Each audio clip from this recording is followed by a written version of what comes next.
जुगनी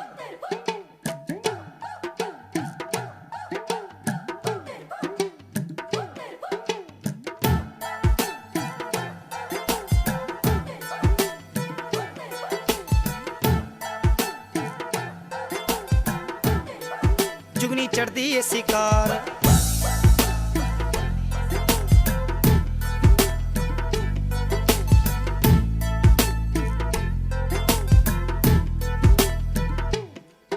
जुगनी चढ़दी ए शिकार ओ जुगनी रहिंदी शीशे पार ओ जुगनी चढ़दी ए शिकार जुगनी रहिंदी शीशे पार जुगनी चढ़दी ए शिकार जुगनी रहिंदी शीशे पार जुगनी मोहमोनी नारो दी कोठी सेक्टर 4 जुगनी चढ़दी ए शिकार जुगनी रहिंदी शीशे पार जुगनी मोहमोनी नारो दी कोठी सेक्टर 4 जुगनी हसदी वे हसदी जुगनी हसदी वे हसदी जुगनी हसदी वे हसदी के दिल विच फसदी वे Hello.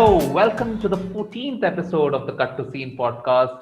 We are, as always, Aditya and Devansh. We don't have a guest today for a change, but we are here today to discuss Oye Lucky, Lucky Oye. Oye Lucky, Lucky Oye is a 2008 film written by Urmi Juvekar and Dibakar Banerjee, directed by Dibakar Banerjee, and also assistant directed by Kanu Behl, who made this brilliant film in 2015 called Titli, again based in Delhi, as this film is also based. Oye Lucky, Lucky Oye tells the story of a serial thief who performs thefts not just for gaining money or money out of it, but also just because he is fond of it.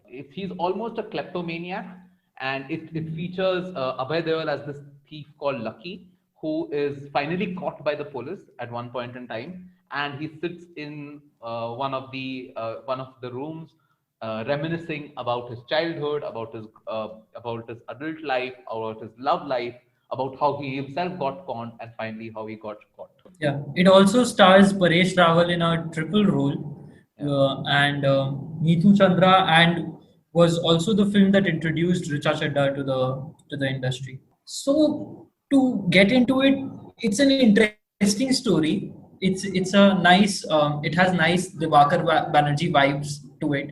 And just to go back and think about that time, this is 2008, and Dibakar Banerjee was coming back from Khosla Ka Khosla, which was critically acclaimed as well as successful, debatable, but yeah, it was critically acclaimed. And a lot of critics in fact believe that Oye Lucky, Lucky Oye could have performed better on the box office had it not been the unfortunate release date of the movie, which was just after the 26/11 attacks.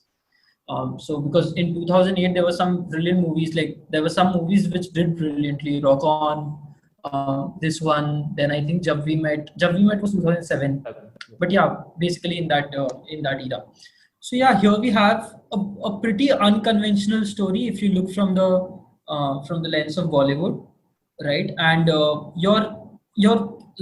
I just found it to be entertaining, but then again very jarry at points, and we'll get to why that happens. But yeah, probably the film wants to say more things than I could perceive of the two watches that I had right now. Right. Yeah, what do you think? Yeah, exactly.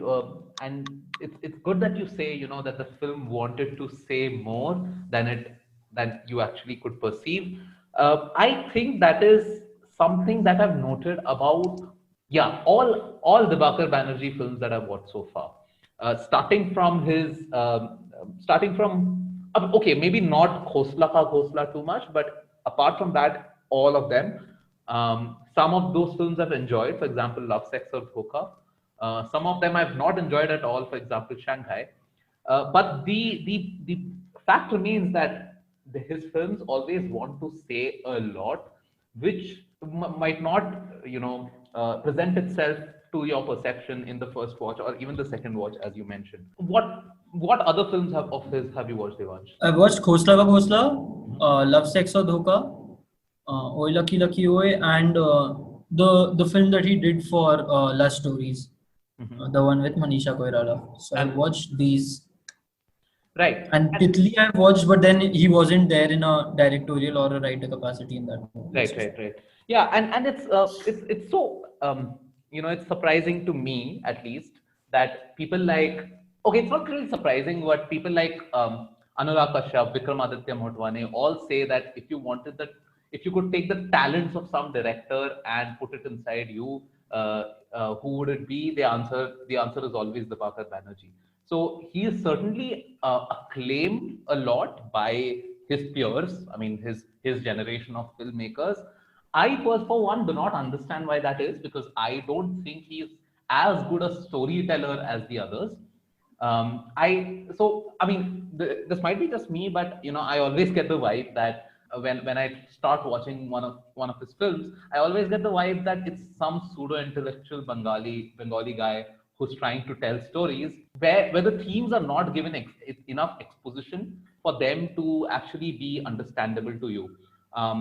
Also, I think he is one of those people who believes in showing more and telling almost nil, which, depending on what your viewing preferences might be good or bad for you.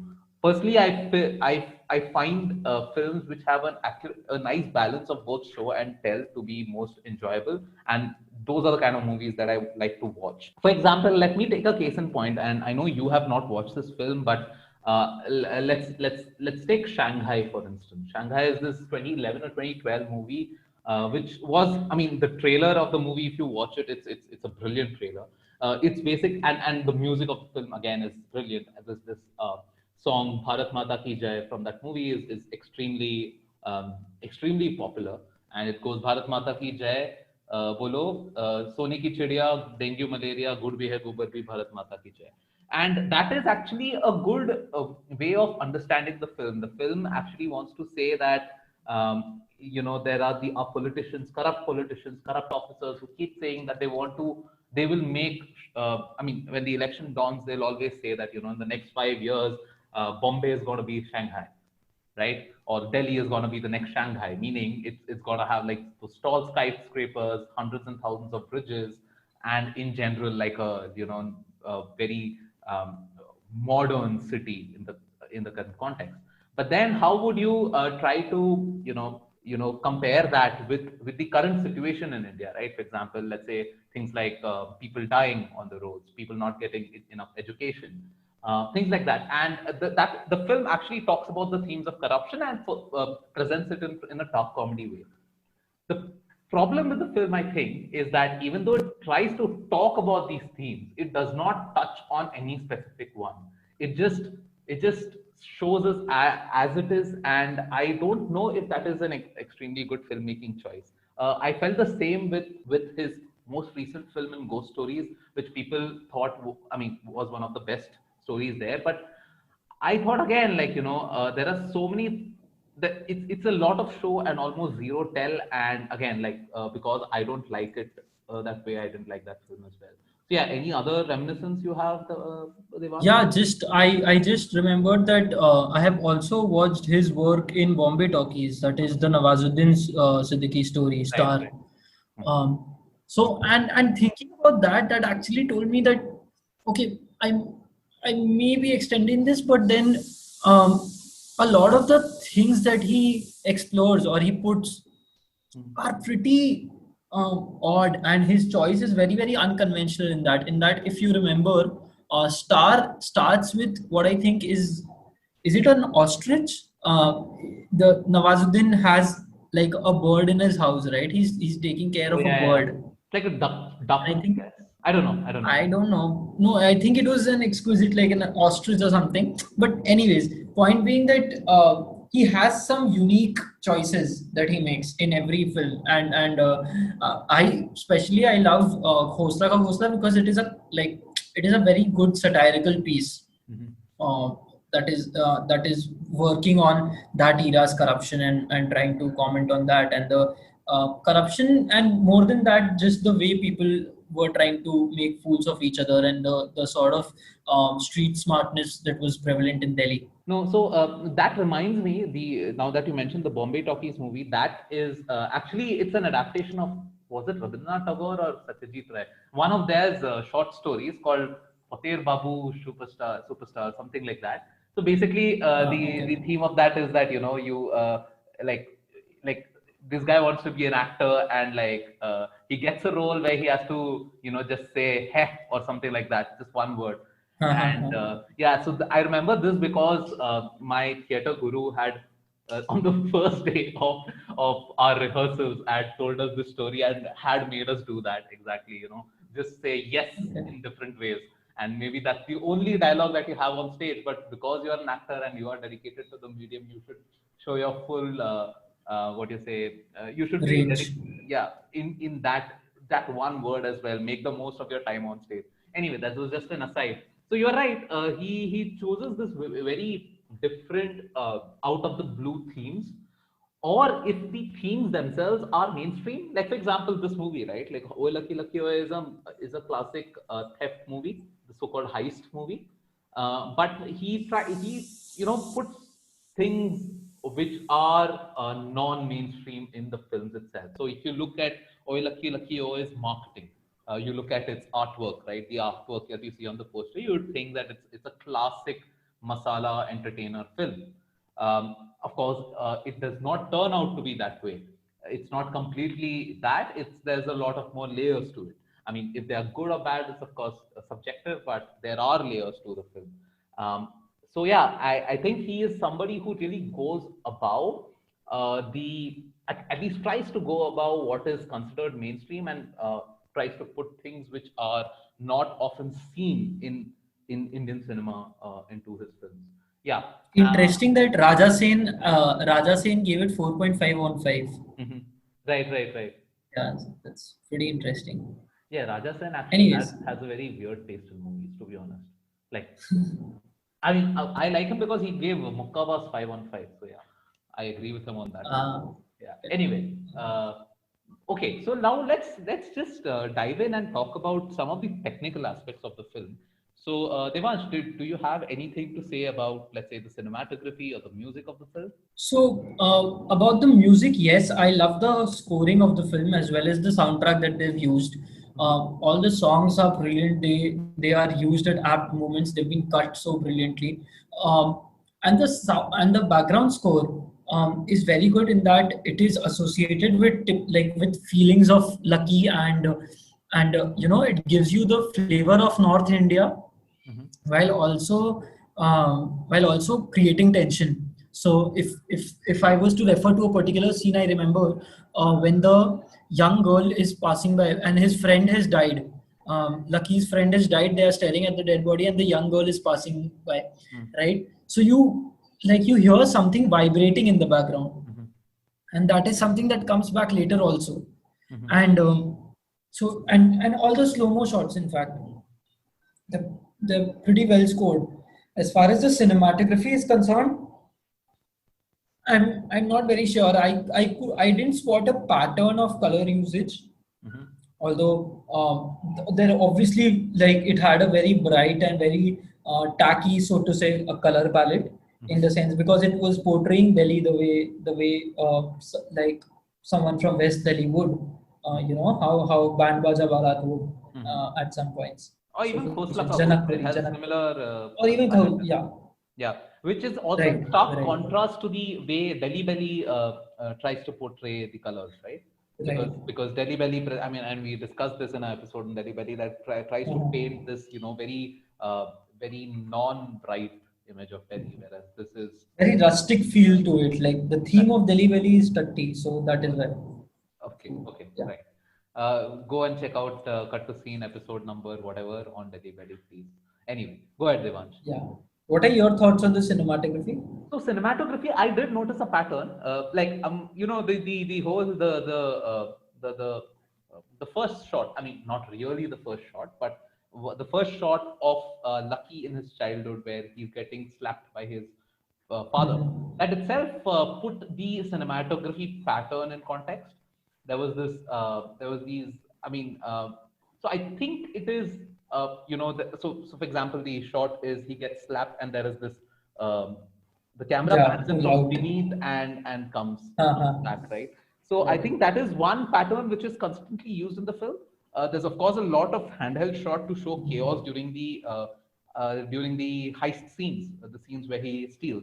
For example, when he's stealing the car the first time, when we see him stealing the car after the wedding in which Gogi Bhai is performing, we see that it's a fully handheld shot. We see there's too much chaos there, but we also see the fact that the thief, which is Lucky in this regard, he is extremely calm and composed and things like that. We also see that later in the Jugni wala segment, the song Jugni wala segment.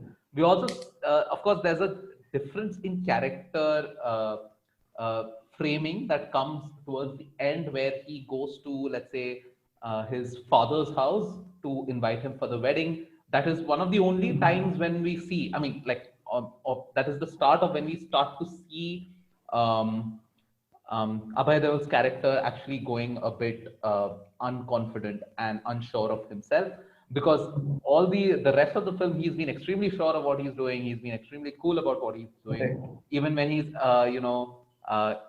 even when he's meeting people like the girl who's gone to take a walk, and she's coming back and she sees ki ye to mera set, and he's just like, he's just conning her very casually. Of course, the all things start to go haywire when he actually gets bitten by the dog. So that is when his unsure streak starts, and he just keeps on getting more and more unsure. But so that is actually to think of it, there was one shot that I particularly liked a lot, and so there was this shot when the fuel runs out on the first Mercedes that they stole, and he's driving and he realizes, and then we cut to the car standing. The car is like covered with dust, and it's standing there, and they are standing at a bus stop, right? So we look at the car and we pan out and we look at these people, and they are standing on the left of the screen, and on the right of the frame there are a bunch of poor people. Yeah. It creates visual comedy, obviously, because there's a comedy gap there. But at the same time, I mean, the figure of two men roaming around in suits and standing like that threw me back to Pulp Fiction. In Delhi, threw me back to Pulp Fiction. And I was like, okay, this is pretty interesting. And I just wanted to talk about one thing in the music, and it's a question to you, really. So there's that one track in the film which goes right, which we see at a lot of moments actually. It's that's the instrument that these Bhangra people use, right? What is it called? No clue. Okay. Anyway, it's one of those instruments which is used in Heer To Badi Sad Hai as well. Anyway, fuck it. Like I just remembered. Which basically it's just two pieces of wood probably clapping. That is the wo jo Manganyars also use for. Oh yeah, exactly. Yeah, exactly. That is being used. I thought it was that. Oh. Anyway. I don't think so. But okay. Of course. A shout out goes to the music producer and music composer of this film, Sneha Khanwalkar, who does like one movie every 6 years, and it just manages to be awesome. If you don't know her, please check her out. And you of course heard her songs because you have heard the songs of Gangs of Wasseypur. She's also done this show in MTV. I think Sound Tripping. Yeah, Sound Tripping. It's beautiful, man. It's bloody good. I don't know why it's not more famous. Anyway, fine. So, right. So, after we've talked about the cinematography and story, music, let's go into the story of the film. So, do you think this film has a well-defined story structure? Structure? Yeah. Okay, that's a tough. No, I mean, of course, it has a story because there is a story. There's an underlying story of this man who's a Sure, it's there. I mean, of course, just having a story in 4 lines does not make a good screenplay. A screenplay also has a structure. What do you think about the structure of the film? So let's break it down, right? We start with obviously the future, and then we go then the entire movie is a flashback, right? Yeah. And what I think is it was, for me, it was sort of divided into 3 chapters because there were 3 fathers, and these 3 fathers shaped a lot of Lucky's characteristics. right? So the first father sort of scarred him because the first father he had a sort of an abused childhood, and that is what started. That is where his his this habit of theft started. The Correct. second father was trying to dominate him, and one common theme that I saw throughout was the play on the word kutta, the way they have used that. So Gogi calls him, like Gogi says that ye to mera kutta hai and all of that, and then Dr. Handa ke sath, of course, there's a sequence, and I'm yet to recollect if there's such a sequence with his father. But point being that, because why I mention it, because later in the story we see that as whenever a kutta is mentioned, Lucky flips. Yeah. There is something or the other that flips in him. So anyways, we'll come to that later.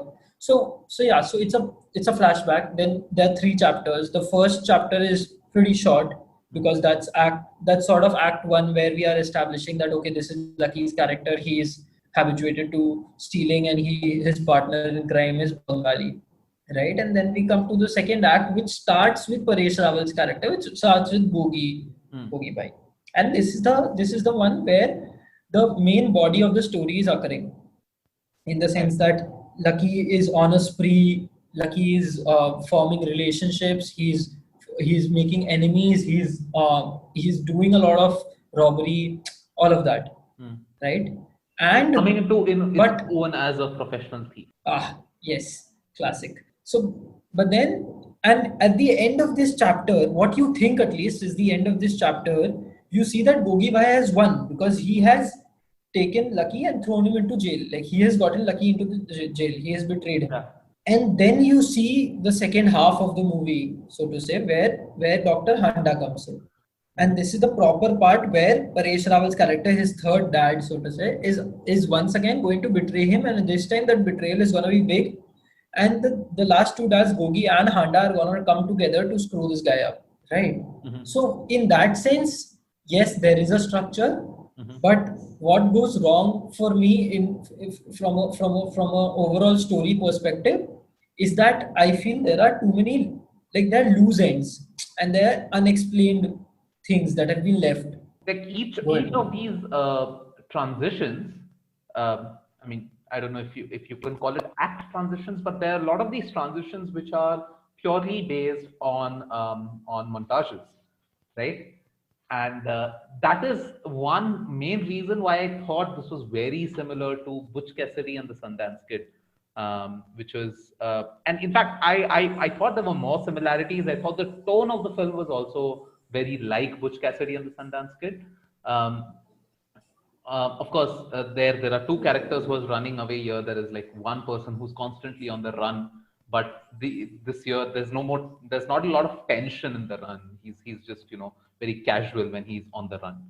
So I mean, of course, so that is one thing that I thought was clearly borrowed from Butch Cassidy, which is this whole the usage of these montages to signify transition between or to a scene or an act. And of course, there's one more way in which montages can be effectively used in Indian cinema, and that's just put in a song sequence, which is also done with Jugni and Oye Lucky as a title track. For me, what the montages did here in this story was play like a fast forward button, where it just tells me that okay, look, this is what is happening. So Lucky is growing up, he's growing up, he's doing all of this. His thefts have started, and then he has grown up into a young man with a Bengali at his side. And in the second montage, when he starts stealing, and then that tells me that okay, Lucky has developed this habit of notorious stealing, where he's just grabbing everything and anything, right? So it is played like a fast forward skill development sort of a button. No, of course, and that's why I say it is very similar to Butch Cassidy, because there also it is the same. Like for example, they go to wherever they go to Argentina. In the second, I mean, I think we should not put people with this, but whenever they go to Argentina, and then there's this whole montage of whatever they do in Argentina, them trying to rob a bank, etc. So if people have not watched Butch Cassidy and a Sundance Kid, it's an interesting film. It's also a very iconic film in the sense that it inspired a lot of screenwriters, most popularly Aaron Sorkin. It also inspired a lot of actors, most popularly I guess Sam Rockwell and one more person who mentioned him in his Oscar speech. Anyway, it is written by a man called William Goldman, who's apparently also written a very, very popular book, classic cinema book called Adventures in the Screen Trade, which I have not read in full for sure, but it seemed like an interesting read. Anyway, so apart from that, where I lost, I failed to understand the motivations of the film is because I thought it was very, very loosely structured, and it ties also in with the loose ends that you mentioned. These loose ends meaning, for example, I had problems. For example, he says that he's made thefts in Bombay, Delhi, etc., etc. But there is not. There's just one scene where he sees where he's going. He's being stopped by these policemen, which is to signify that he's in Bombay. Okay, because it's Maharashtra policeman, right? But so that is that it's by itself enough as a narrative device to show breaks in time or breaks in space?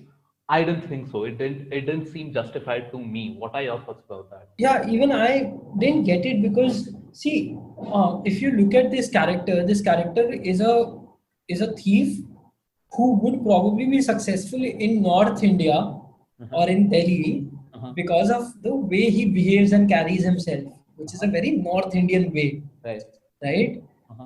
If you look at it, he's doing things and getting away with it like this, right? So you need to know the dialect, you need to know the accents in which North Indians speak, you need to know that okay, an old woman in a bungalow in Delhi would compulsorily be called something like Tayaji, right? But then Lucky, who has grown up in this West Delhi household and has spent his life here, how does he go out and make fools out of people in other cities? Right. I don't know that. Yeah, I mean, Right? of That course, isn't communicated to me. correct. And but of course, like the real story, the real Chor. I mean, of course, it's based on a real life. His name was Bunty Chor. He has done Right. robberies throughout India. Like I remember him being caught by Kerala police and in Pune and being arrested in Pune, and it was a big thing. So of course, he's done robberies around India, but like the point is, of course, if somebody writes a biography of Bunty Chor, there will be like a full a full-fledged details of how he did the robberies. But we only ever get to see his robberies, which are in Delhi, but he is made out to be this ultra big chore, right? Who does who just arbitrarily takes flights from Mumbai to Delhi without getting caught, right? So in that sense, I felt that there was a strand missing in the film. Maybe it was edited out, or maybe it was not written in at all. I also had a problem with the sort of exposition that they were trying to do, right? So if you look at it, he gets away with the Bombay robbery. Yeah. The obvious question in the viewer's mind is how. Yeah. And in the next scene, we see Paresh Rawal's character, like Dr. Handa, like giving the exposition by saying that he got away by saying he's Chunky Pandey's brother. Right. And I'm like, that does not, like, how is that supposed to make sense? Right. Like, I don't see the thread is what I'm saying. So even in a con movie, I think the most difficult thing is to write how that conning actually took place. Right. Because that is, then you're actually getting into the craft of conning. See, it is written in at some places, right? For example, the earlier conning of the girl that I mentioned, it is written in. It's also written in the Tayaji thing, where it's beautifully shot. Right. But again, like the whole thing of I mean, the others have not been very well written in, and I guess therein lies the problem. Probably. What do you feel about the dialogues of the film? They were written by Manu Rashi, who played the character also of his friend Bengali, and he won the best dialogue award for Oye Lucky Lucky Oye. He won the best dialogue award in Filmfare as well as IFA. So, yeah. Right. I mean, okay. I don't know. I didn't probably pay much attention to it, but it all seemed very Delhi-like to me. Now, if you ask me what Delhi-like is, it's just one of my conceptions of Delhi. Of course, there are many Delhis within Delhi, as William Dalrymple would say. But so this seemed like, I have seen people like this. For example, I have seen people who talk like the girl, his his first girlfriend in childhood. I have seen people who talk like that, right? Yeah. And Yeah. so if you talk about it being rooted to Delhi, cool. It is that is there, but otherwise, I'm not really aware if the dialogues do serve any other purpose. Yeah, no, so as you said, like there are many Delhis in Delhi. So in terms of being rooted into the dialogue, I mean, being rooted in the city, even Delhi 6 would be arguably rooted. Even Delhi Belly would be rooted. Mm-hmm. But then what I found unique was that they, at some places, they catch the right pulse. So if you look at it, a Delhiite, he isn't a Punjabi. Mm-hmm. ठीक है, he isn't a UP guy also. He's somewhere in between. He's confused with his identity also, and the way they speak also. What I really liked was the dialogues given to Richa Chadda's character. Now I don't know if it was improvisation or it was written in the dialogues, but the way she speaks and कि मैं ना I'm ना like Tuesday and Thursday को I have this and I am like a total vegetable. She says a vegetable. Yeah, exactly. Yeah. So yeah, and they say Mercedes उठाने जाएगा तो auto में जाएगा क्या and stuff like that, right? Then I noticed this recurring theme in Abhay Deol's character, wherein every time he is given a challenge, and this also ties into the character design that we'll talk about later. But every time he's given a challenge, or every time he's asked a rhetoric question that oh तू गाड़ी लेगा तो, and he always be like उठा नहीं सकता, ले नहीं सकता, उठा नहीं सकता. But he's constantly, that questioning is there in his dialogue, right? And Manu Rishi's character also has stuff like that. So he says, "अरे आप बिना weak हो गए हो," and all of that. All of this is very true to Delhi, I felt. Right. So that I really like.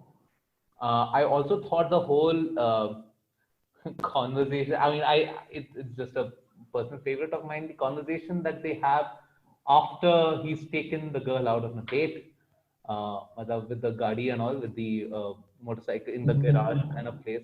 I really like that, where it captures the way somebody in their teens would talk in not just Delhi, in general in Yeah.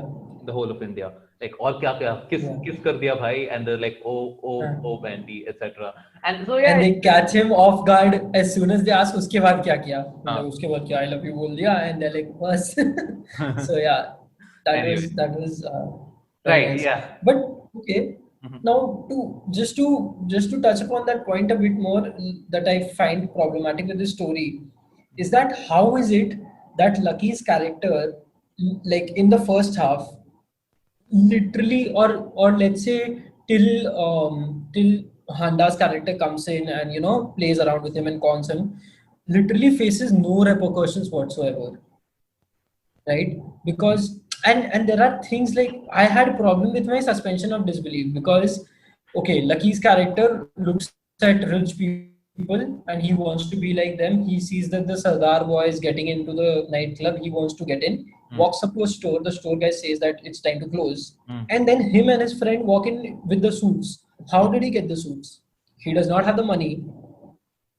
Apparently Did he he did. steal? If yes, I mean, like, what, he had the money? yeah, that's why he says कि free fund में खर्चे करवा दिए. yeah. पता नहीं, I don't get it, because even then it does not make economic sense to me, because out of that deal they did not get anything in particular, right? That cost was just an additional cost that they incurred. Right. I mean, and you're right. The fact is, it probably goes to say that this person takes his self-respect, or so to say, very seriously, and hence they want to get into Correct. that club. But you are right in the sense that there is no justification given to why he wants to. How do I frame this? Why is he so hell-bent on doing that? And if yes, where does the motivation come from? मतलब I was having trouble figuring out this character's needs and wants, and then we are inevitably moving into the character. But yeah, let's first cover it. Let me just make one comment here, and this has been like when I was talking about Dibakar Banerjee's other films also not saying a lot, trying to say a lot, but not getting it across. I think it ties back into this. The same problem also exists in Lust Stories. I think in the Lust Stories film that he has, there he's trying to make a commentary on like relationships and things like that. But I mean, like whatever, like infidelity and things like that. The same thing for his Ghost Stories film. He's trying to make a comment on the ruling dispensation, but it does not come across at all. In fact, I mean, you can of course make a film which is what do you say, so-called dark comedy, but if the reading of the film is meant to be, if the director himself is saying that the reading of the film is meant to be one of things against the political dispensation, I don't see how it I mean, there should be some motivation for that to be there. It's just my thought.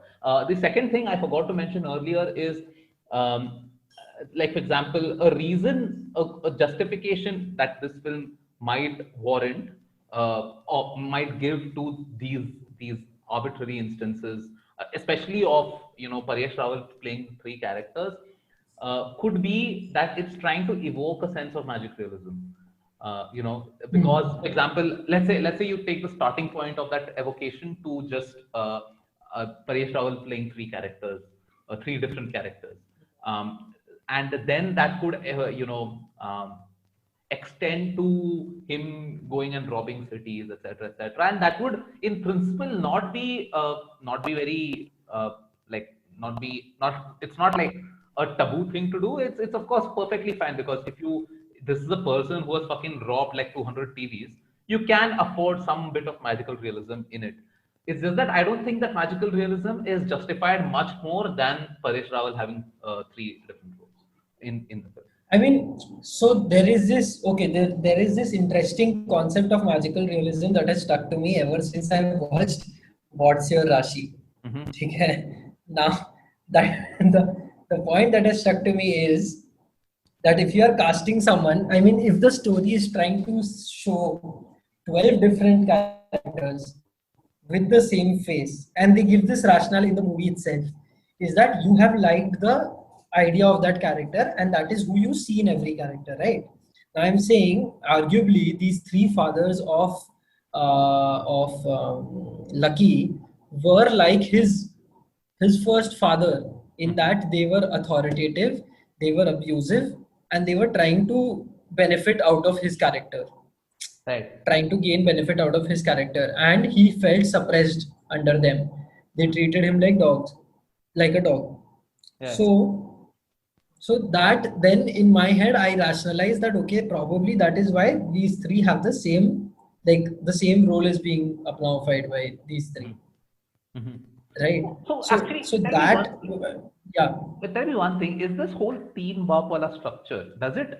Is there any deeper meaning apart from, because we've seen it used in Sacred Games as well, right? There's this odd number Yeah. of three and three teen bop. Is that Yeah. supposed to signify something like the?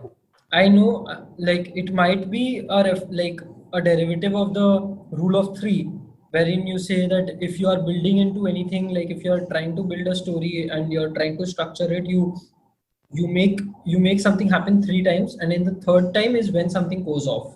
So this you'll find in a lot of things, even in songs, in art, a lot of things. There's a golden rule of three.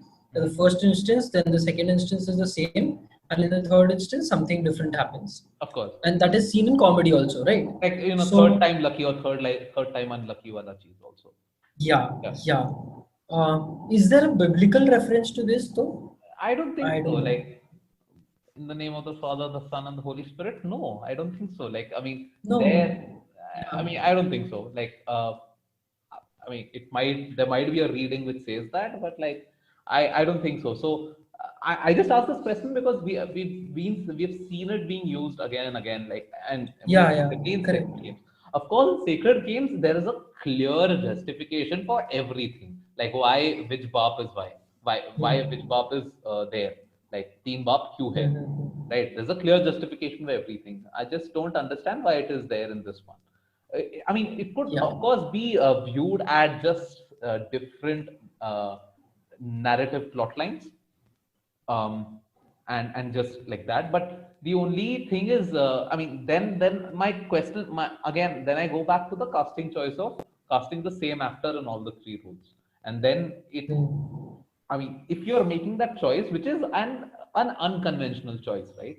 That means it, at least in the mind of an audience, normal audience such as me, it will create a thing कि मतलब इसमें कुछ तो meaning है कि ऐसे मतलब you can of course do it for fuck's sake मतलब कि मतलब just to fuck around with people's head, but I would like to think that there's something more.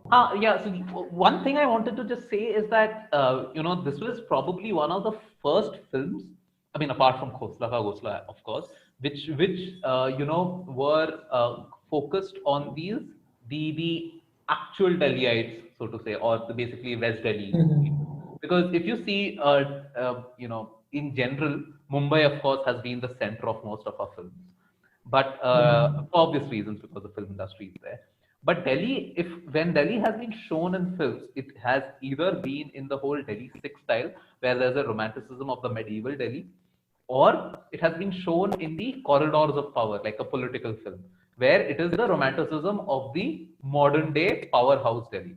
I think this probably Oye Lucky was one of the first films that tries to show the other parts of Delhi which were not very well represented in popular Indian films up till then. And then there has been an outburst of such films, right? You look at the classic Ayushmann Khurrana films. There will always be I mean, starting with Vicky Donor to Badhai Ho to all those films, right? It's and who else? Like, I mean, there are more such films, of course. Like, you can also call maybe what is that? Humpty Sharma Ki Dulhania as one of them. Band Baja Bara to be another, right? Which is looking at this typical the Punjabi immigrant class of Delhi, which is and their settlements in West Delhi. Anyway, yeah. So that's all I want to talk about. We can maybe move ahead to talking about character expositions, and I believe you have something to say about them. Yeah, I found exactly what I was saying, that I found the characters, the characters are very interesting. They're not caricaturish in the sense that they have their own complexities. So if you look at it, Lucky's dad, who is this very rough guy back in Lucky's childhood, and he's trying to sort of justify getting a mistress into the house and all of that. He has transformed into something else when we meet him later, when Lucky is arrested and this guy is called to jail for his bail thing, right? And the second when Lucky actually visits home and this guy is inside his room. So at that point he is transformed into something else. Gogi's character is so dramatic, and while you would expect that okay, this is the classic villain, there are times when we see different shades to him. When he's humiliating Lucky, or when he's hugging him and endearing him and all of that. And then Dr. Handa, of course, is a classic, is a two-faced man himself, right? So he suddenly makes the flip where you are expecting him to be very innocent, but he actually flips, right? At the same time, Dolly's character is so interesting. I mean, I would argue that Sonal's character is thoda sa bland, and you would need that. Otherwise, there can't be two strong personalities within that same. If Lucky and Sonal met together, that would create some sort of resonance. So, but Dolly's character is very interesting. So is Bangali's character. Bangali's story is a story in itself, because this guy has, if you look at the two characters between Bengali and Lucky and how they try to show the difference, right? There are constant points where they keep showing how Bengali is literally like just an ass liquor. He'll just go behind bootlicker. He'll just go behind like his boss, and he'll be like, "Arey weak ho gaye ho, Mercedes la dete hain, aap jaisa kaho, sir." He'll keep apologizing on behalf of Lucky. Yeah. Right. So he's everyone's dog in that sense. But near the end, he has the upper hand in the sense that, well, he is safe and he gets the restaurant thing also and all of those deals. Right. But then, and he'll act as if he was genuinely crying in the police station, and he has some very unique ideas. He's like, "वो तो 2-3 बस introduction के लिए खा लिए थे, उन्होंने मार दिया था ये." Right. So, but when we come to Lucky's character, what is being tried, according to me, is to build a very complex character wherein we try and understand why or how that kleptomaniac sort of a tendency came to be, and why we'd call him a kleptomaniac is not is more about the things that he steals rather than the amount, right? Because if you look at it, he's pretty indifferent about whether he gets the objects back or not. He calmly tells the person that, okay, I've stolen your car, it is there, please go and pick it up, right? Or he's very casual. But in the later half of the movie, when he's scarred, when the restaurant thing happens and all of that, right, he goes on a spree. He's stealing gifts from a marriage house, he's stealing a horse, like just random things, right? And that tells me that he's doing it only for therapeutic purposes, Yeah, as a stress reaction. which yeah, so which tells me that this is a psychological thing. This is not arising out of a need for stealing, Mhm. right? If you look at it, after one point he's well enough, he's so well off, or he's so street smart that he can get away with things, but after a point he just does it for the sake of it. Right. And that's right. I agree. That is the one thing that even I took away from the film. But one question that arose in my head after thinking about this is, why is he like that? Is if it is a psychological thing, Correct. what is Correct. the justification for him to be psychological? Now let's compare this to a similar character, let's say Joker. Like both of them do it Right. because whatever, like they want to watch the world burn or whatever, right? But in Joker, what Christopher Nolan does with Joker's character is he gives him, even though there is no, there is no mention of his whereabouts. Of course, I'm talking about Dark Knight, not the last year's release Joker, which I didn't like a lot. But Dark Knight does not give you any inkling of how Joker was born, on how he got to know, how he got such a the psychotic guy who just kills people just for the fun of it or steals things. We are given clues in between, and the clues themselves are at loggerheads with each other, right? In one clue he says it was his father who calls him those cars. In the other he says it was his girlfriend who did it, or his wife who did it or something. Wife. So yeah, and there are like and so we know that he is probably really a madman, right? So we are given clues as to what his psychological condition is. In this film, I sensed a lack of that very exposition of the psychological condition itself. So if he is a kleptomaniac, he has that psychological thing that he robs as a stress reaction. Maybe that should have been highlighted more throughout the screenplay, which I don't think it was. Like Correct. it should have probably been obvious, or it should have probably come from something in his childhood, because that is the generally for all of us, our childhood shapes us in a lot of ways. Right. And that also I didn't feel. Right. Yeah. So if I had to like say, if you stopped the movie 20 minutes down the line and if you asked me to predict, and knowing that okay, this guy grows up to be a thief, what I would predict is that in his childhood, let's say he makes a girlfriend, or let's say he has some social connections, and he is put to shame there, or he's bullied there because of being poor. Correct. And then he takes up this entire pran ki ab main ameer hoonga, I'll steal things and all of that, so that whatever I do, so that I get to the top class of the society or whatever, right? But now we do see glimpses of this. We see him craving for that rich ass car, right? But we never see what. So what happens is, if I do not understand why he needs to do this, I can't empathize with him. And that I feel is a fundamental problem in this movie, that I am trying to, but I'm not being able to empathize with his character. Correct. Right. I would have empathized with his need to be with Neetu Chandra's character, but I don't, because there are points when he has just ignored her. Right. When he has walked off from, right? Yeah, the screenplay, correct. Itself ignores her. So there are times when he has ignored her. I do not feel that there is a need for security for this character or survival for this character, because this character has escaped from jail once and he faces no repercussions whatsoever. He's not even like, yeah, so that. And then, so there's no need for love, there's no need for security or survival.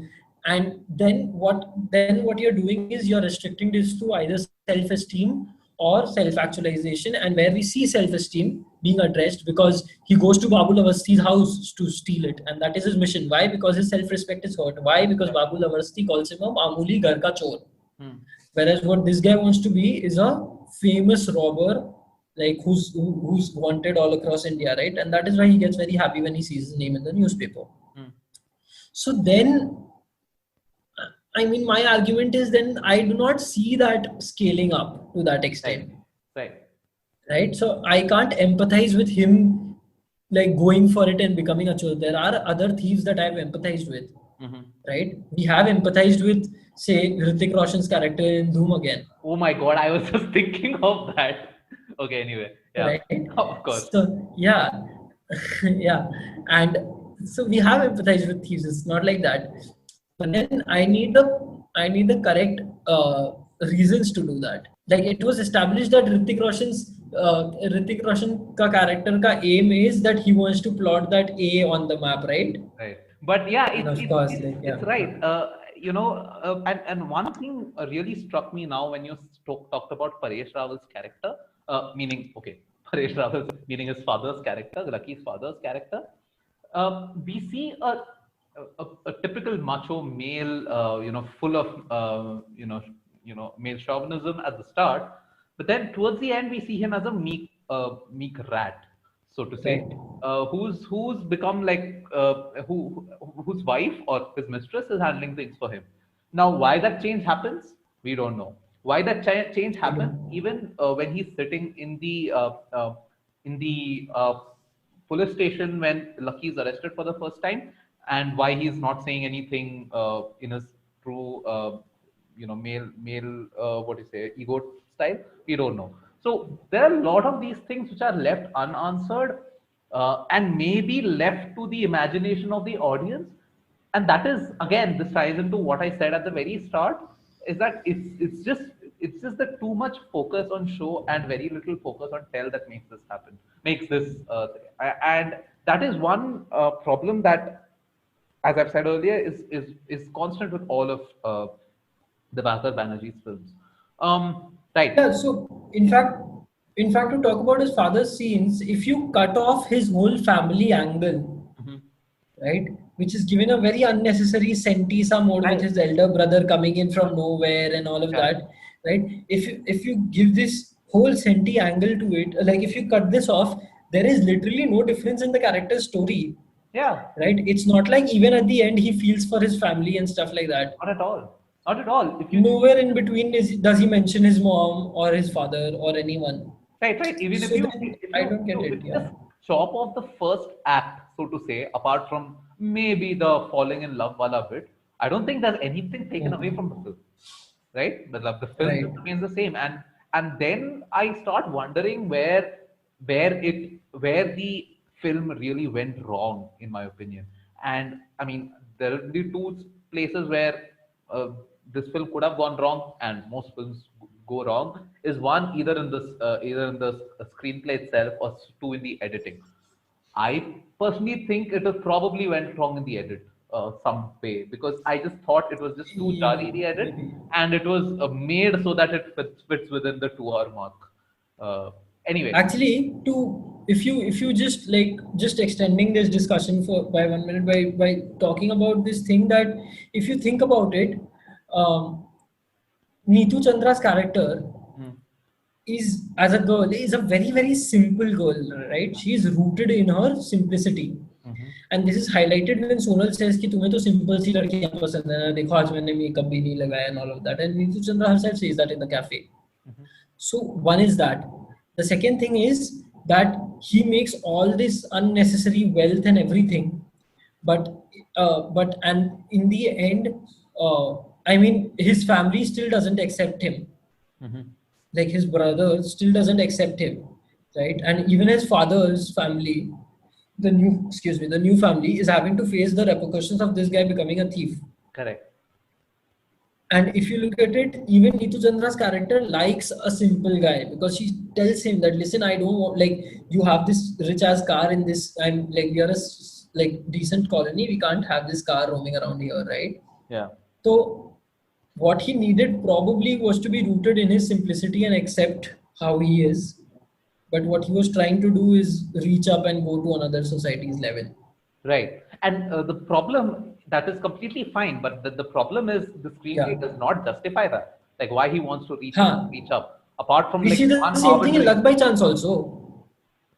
Luck by Chance also has the same storyline. If you see from a character arc, like this guy is a nobody. He wants to be somebody, and he wants to do this by using whatever he can get in his way. And in the end, when he reaches there, he realizes that he actually was better off being nobody because he had at least the people that he had at that time. Yeah, but there is a narrative closure, right? There is a narrative Exactly. closure, where here there is not. You feel bad for him, yeah. Yeah. There is empathy towards the character. There is the fact. Yeah, I mean, of correct. course, it's also there that is a more familiar setting in the sense that it's set within the confines of the Bombay film industry, and there you know that there are these struggling actors, right? You've heard Nawazuddin's story, you've heard Manoj Bajpayee's story, and things like that, or even people who so you have context there. Here there is, at least to me, there was no context at all. So yeah. Anyway, before ending stuff, I want to talk a bit about Abhay Deol as an actor and as one of the people who, when he did his debut, do you remember his debut film, by the way, Devansh? Socha na tha. Oh yes, Socha na tha, which is also Imtiaz Ali's first film as director. But yeah, I mean, when he did his debut, he had this whole weight of being from the Deol family, right? I think Dharmendra is his chacha or mama or whatever, right? Oh, uska baap nahi hai Dharmendra. Okay. नहीं, I don't think so. बाप नहीं है उसका. नहीं. Okay. Anyway, so basically, and I remember कि मतलब मैं जब बचपन में छोटा था, I was like यार ये तो अभय देओल मतलब बॉबी देओल का भाई है, क्या ही मतलब whatever. There's a certain kind of films that he's gonna act.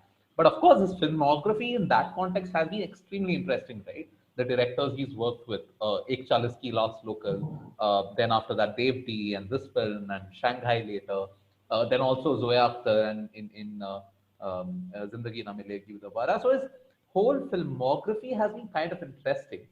Though I feel he's not been able to really establish himself in the way that other people have. Like, you know, people like Nawaz and let's say Irfan Khan, who have been able to carve a niche for themselves in the whole film industry, while also doing the odd commercial film on the side, but also doing a certain class of really risky but high reward productions. What do you think of himself as an actor? I think he's a really good actor. I think the only movie which I didn't like him in was Zindagi Na Milegi Dobara, actually. And I think he's a really good actor. He's again one of those actors who has a nice reaction tendency. He's not afraid of choosing roles which are negative and things like that. So I think he's a good actor. But I listened to, I think, Anurag Kashyap or somebody's interview earlier this year, where they said that he is extremely tough to work with. Like, for example, he wants to do those films which are low budget and which this film ka budget won't allow them to make him stay in a 5-star hotel, but he also wants to stay in a 5-star hotel at the same time. So apparently he's extremely tough to work with and things like that. This is just an anecdote. I think it was from Anurag Kashyap. But anyway, yeah. What are your thoughts on Abhay Deol? I don't know. Like, I have loved his character in Dev D. I like his character here also. Like, I like him. I can't empathize with him, but yeah, I like him. In Socha Na Tha, considering it's his debut, his acting was good only. So I feel, but then that he's very typecasted. So he'll play the urban guy who has nothing to lose of sorts. Yeah. So he'll go around doing whatever he wants in his bindas style. I don't know about the versatility though, because I've not seen him in say a rural setting. I've not seen him in a poor role, right? यहाँ पे he's coming from poverty, but then again he's behaving like he's not. So then that doesn't really like poverty isn't a conflict to his character. So I think that you don't necessarily mean poverty, but you mean roles across classes, right? Classes of society. Yeah. Correct.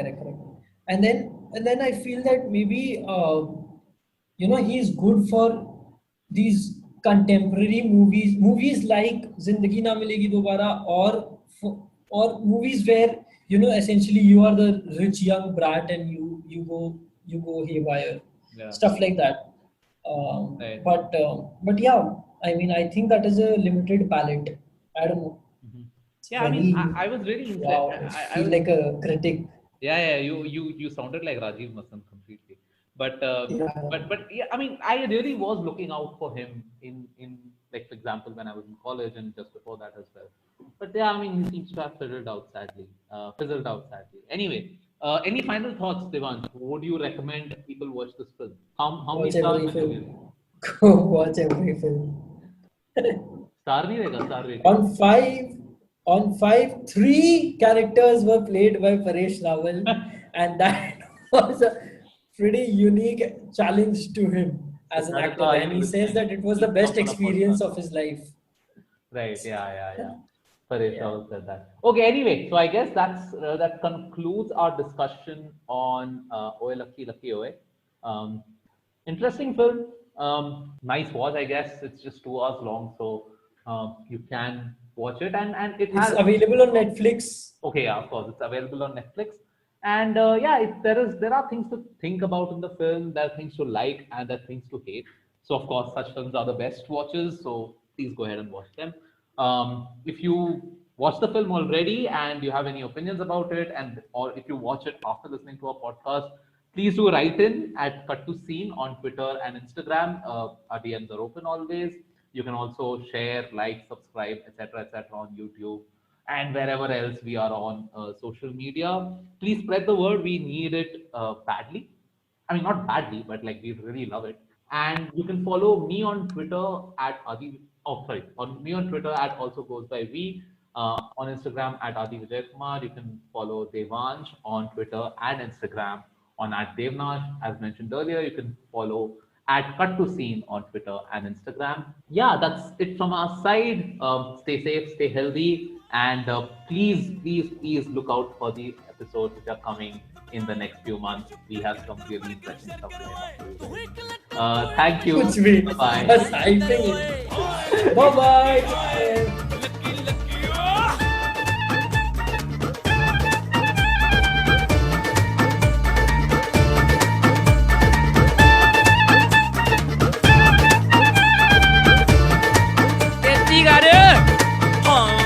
ਆਉਂਦੇ ਪਾਉਂਦੇ ਘੁੰਮਦੇ ਫਿਰਦੇ ਇਸ ਦੁਨੀਆ ਵਿੱਚ ਚੱਲੇ ਹੋਏ